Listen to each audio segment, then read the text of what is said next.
What's up, fight fans? Your boy P. Welsh here, bringing to you UFC Fight Night, Royval versus Kape.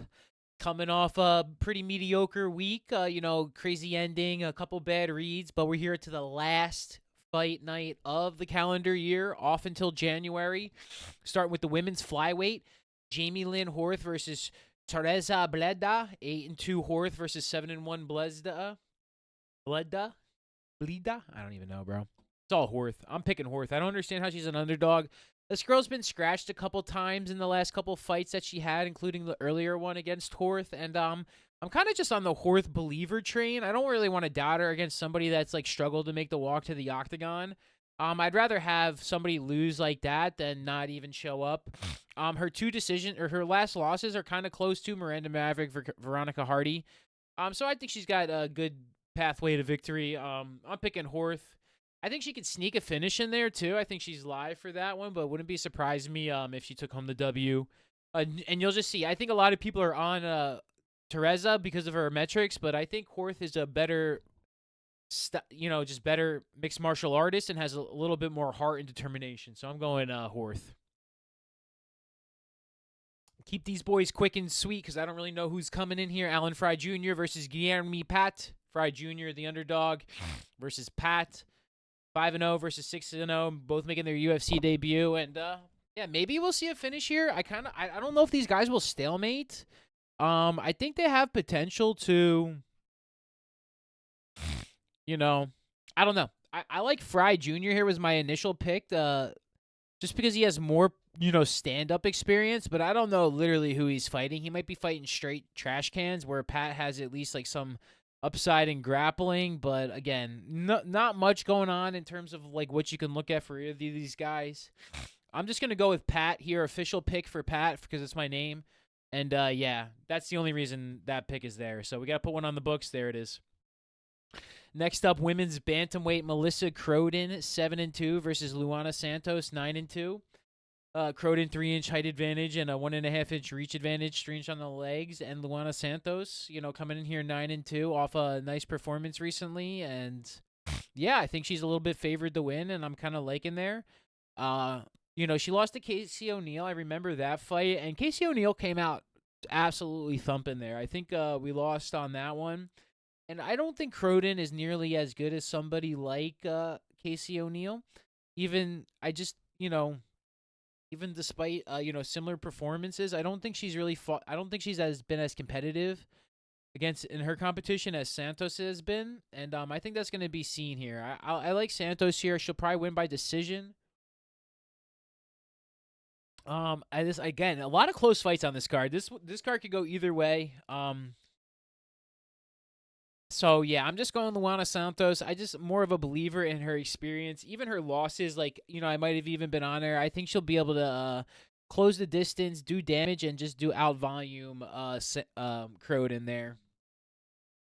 Next up, heavyweight bout here. Oh, my. Sean Sharaf, 4-1, lost to Tafa Jr., I believe. Steven Asplund, 1-0, making his debut. And, yeah, for these fights, I would just pick these fights not to start round two. Pick under 1.5. Pick either of the fighters that you like to win in one's round or two. That way it keeps, the KO off the board and, it, can play for the sub. But, yeah, I mean, maybe I'll go Asplund here just because, if you're getting knocked out by Junior Tafa, this guy is just American Junior Tafa. So let's go with American Junior Tafa, Steven Asplund with the first-round KO against Sean Sharif. But this one could actually be boring, drawn-out fight and last a lot longer than we think it is. I actually think this fight could go to the card. Some cheeky bets that I would like is this fight to start round 3. I think that you can be very patient and lose gas tanks very easily if the fight doesn't get finished. Because Asplund still hasn't proved that. Tafa's definitely got that knockout power. So Asplund has to actually prove that against somebody that's caliber of the UFC. So, but Asplund there. Next up, welterweight bout. We got Uncle Neil Magny, 31-14, against Yaroslav Ashimov, 28-1, coming in on a Bellator. And yeah, I'm just gonna go Neil Magny here. I'm not gonna make it too tough. I'm just fading any guys making their debut in the octagon. From a different organization, just straight up, especially against somebody like Neil Magny, who's a certified vet. 30 fights. So if you make a mistake, if you get hurt, he's gonna put your lights out, dude. Neil Magny's getting some finishes here. He's getting, maybe he got lucky to beat Jake Matthews, but like everybody had to beat Jake Matthews though. I mean, Prates Morales. Look at the gauntlet that he's given him. Mike Mallet. Is he like he's gonna finish this guy? He's definitely got a chance to finish this guy. Gilbert Burns Machado, Mike Mallet, Jake Matthews, Carlos Prates. He's fighting everybody. Shavkat. So I like Neil Magny here. Big underdog. I'll probably just take him straight up. I'm just not gonna doubt. I'm not gonna doubt Neil Magny against somebody making their debut. This guy has never seen the third round of a freaking UFC, and Neil Magny finishes guys in the third round of the UFC. You know what I mean? Like, there's a lot of levels to the minutes, the clench work, the striking. I think Neil has an advantage to sneak anything cheeky in there, and always one moment potential finish. Knee, elbow. This guy could come crashing in early. He can get finished late. I like Neil Magny to even win like split decision on the card potentially too. If he loses the first round and then rallies big time, I think we can see something like that too. I'm a big fan of Neil Magny in this spot. I don't understand why he's such a big dog, and I could probably look stupid saying this, but yeah, Neil Magny, my underdog of the week, and I think he's gonna pick up the dub. Next up, a super interesting fight. Featherweight bout. Jordanderson Brito, 17. Brito, 15-1 draw, coming off a loss versus Melsick. Bashadarian, 8-3, coming off the loss to Gene Silva. I think that was his debut, and I don't remember if that one was on short notice or not. I'm trying to remember. I don't think so. But yeah, I was pretty high on Melsick there, but we all had him losing to Gene Silva. I didn't think it would be that clean of a strike. And I kind of worry about something the same from Brito. He really comes in there with those straight power punches and can do a lot of damage. We've seen him get put on his bazooka before. That's Melsick. And Brito's coming off a couple... Bro, I don't know why I'm Britoing like a freaking horse, dude.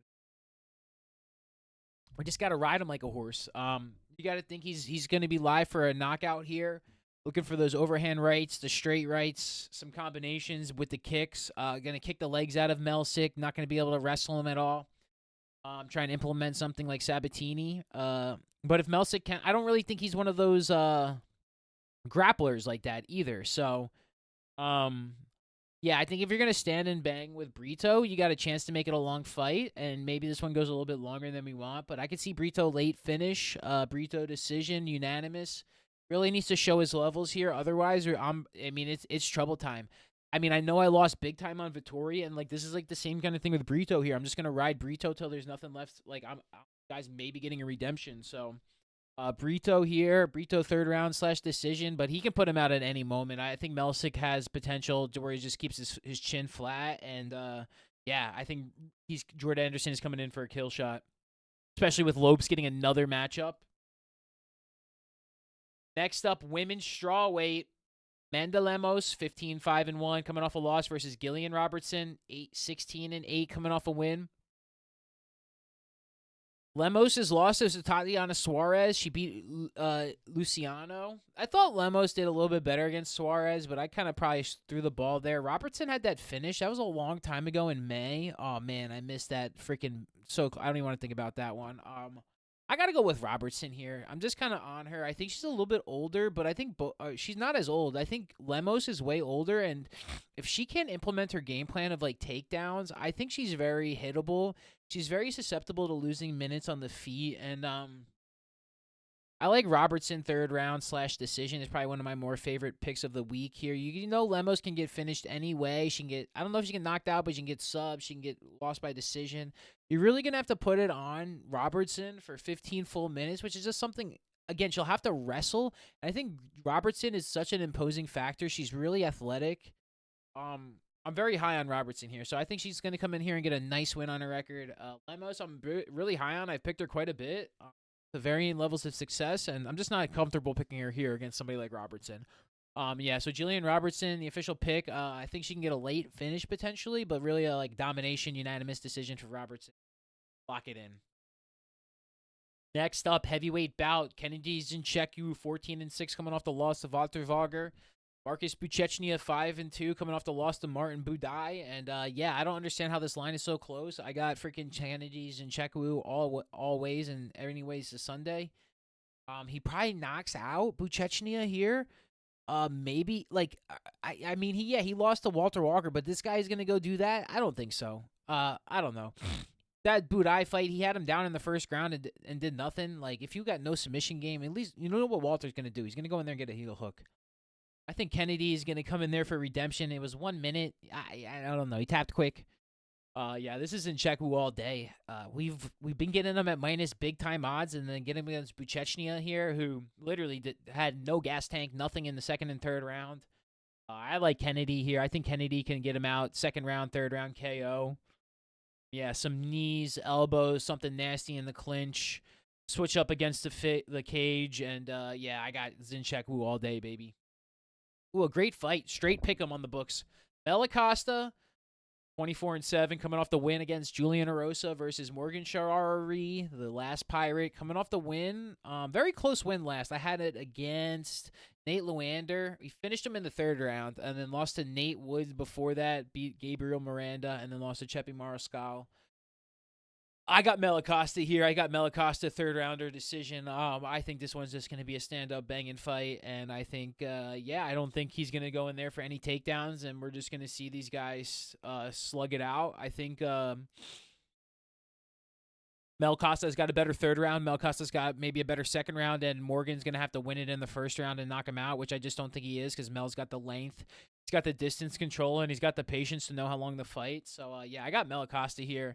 I got Mel Acosta decision, third round. You know, I just think they win it late. I think of fights that are super close. A lot of close lines right now, so it could go any of so many ways. And a lot of spots I like a little bit more than the others, and this is one of the spots I like way more than the others. And this is Mel Acosta, especially in a straight pick'em. I mean, if you've watched Morgan, if you've bet on Morgan, if you've seen him fight, you know he's definitely not perfect. He definitely gets hit, and he definitely could get finished here too, because Mel's got that freaking straight down the Broadway, and you know, if he's up against the cage and gets hit, he can go down, and then it could be over real quick. 1-2 shots from Mel Acosta could always finish this. At a straight pick'em, I don't think this will look as a pick'em. If it does make it late, I got Costa with a better gas tank, better reach, and just willing to lay it out there. I think Morgan will probably try not to get hit more than he will try and stand and bang, and I just think you'll see octagon position go to Mel Acosta late third, if it even gets there. Next up, middleweight bout, Cesar Almeida, 7-1 coming off the win versus Cesare Olazechek, Michael Fighting Nerd's brother, making his debut, middleweight bout. And I actually thought, like, Michael changed his name, and I didn't realize this was actually his brother. Initially, I was going to pick Michael here, but yeah, I got Cesar Almeida all day. He is going to be so diligent and patient.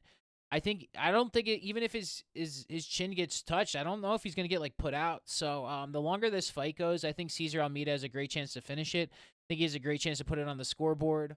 Again, one of those fights that I don't really get the lines. Some of these, I mean, again, I've watched Cesar Almeida many times. I've picked him quite a bit, even like with the loss to Kopolov. We've rebounded on a couple wins. I'm very high on him. He's one of my favorite fighters to watch. I think he's super tough. He's super aggressive. He's just gonna stand and bang, dude. He's not gonna mess around. He's get got more than he's gonna get got himself. So is Cesar gonna be able to move around and get the experience like that? I don't think so, bro. Like this octagon time against guys that Almeida's been in there is serious stuff. And as a close fight as it is, I'm picking Almeida, man. He's one of my, again, guys that I certainly pick. He's an underdog, right? Yeah, plus 142, something I like quite a bit here. I think he can win early. I think he can win late. I think on this judges. Sneaky submission potential. That's why I don't necessarily like picking. Dude, honestly, I've been on that recently. If you're going to like somebody to, I just trust, I don't know. I mean, I just think he could be down. He's got none to his record, but I don't know. I see this guy popping, going down, maybe trying to shoot something in there. Cesar shoots some underhooks, gets him down. I don't know. But Almeida, bro. Almeida all day. I like him. Co-main event here. Featherweight bout. Giga Chikzite, 15-5 coming off the loss. 6 foot against Kevin Vallejos, 5'7", 16-1 coming off the win. Vallejos against Giga Chikzite. And, man, this one, I love Vallejos here. I'm very high on him.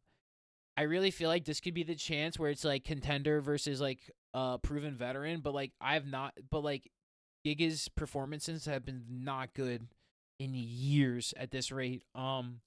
So yeah, I can't expect him to put it on Kevin. I'm picking Kevin. I don't know if he'll be able to get another knockout here. I think he'll manage the distance long enough. I think you have to get him with like a long combination. I don't think he'll really get him with just like one or two punches. He's gonna have to get in there and do a lot of body work and then come in like overhand right as he's in the pocket. But at the featherweight division with that frame, I think that's what he's gonna try and get into. Because he's going to have to close the distance from Chedzike's length. And I can't believe in his discipline at this point to just knock him out for 15 minutes. Because, like, at any point, I think he can get his lights put out. I think Vallejos is the real deal. I think he's going to want a Gene Silva call out after this, especially after his loss to Lopes. And, yeah, that'd be a banger, like, main event for this guy, too, especially after, that's where I kind of see Vallejos' like, trajectory.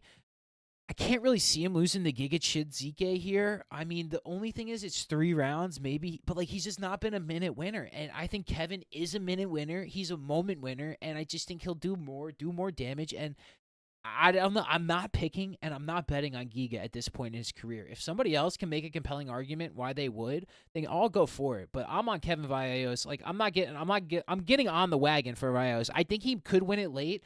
This is another one I think it's like 3/decision, but I do think that he does get the win, and I think he can get it late, early, or on the cards. One of the maybe the most talented fighters on the roster on this card, Kevin Vallejos. I know that's saying a lot though, because these top guys are pretty strong. Main event flyweight bout: Brandon Royval 17-8, coming off the loss against Manel Kape. Coming off the win, hasn't fought in quite a while. Well, who was that too? It was Asu Almabayev in the main event in March. Eye poke to finishes. Beat Bruno Silva before that, and Royval 17-8. Losses to Joshua Van in that epic battle. And it's kind of that same thing as just I'm not gonna pick against Kape. Now Royval could win, definitely. I see him winning. He could have some confidence, but like just one of those things. There's certain guys I don't pick against. There's certain guys I don't bet against, especially when I'm like trying to track and take things seriously, and that's Manel Kape. I think he's seriously one of the most talented flyweights. I think there's a handful of guys that are like that, and yeah, I think after last week, Manel Kape could, I don't want to say finish Brandon Royval, but definitely make a statement. Yeah, we're not gonna. Yeah, so I like Manel Kape. He'll probably win by decision, 5 rounds.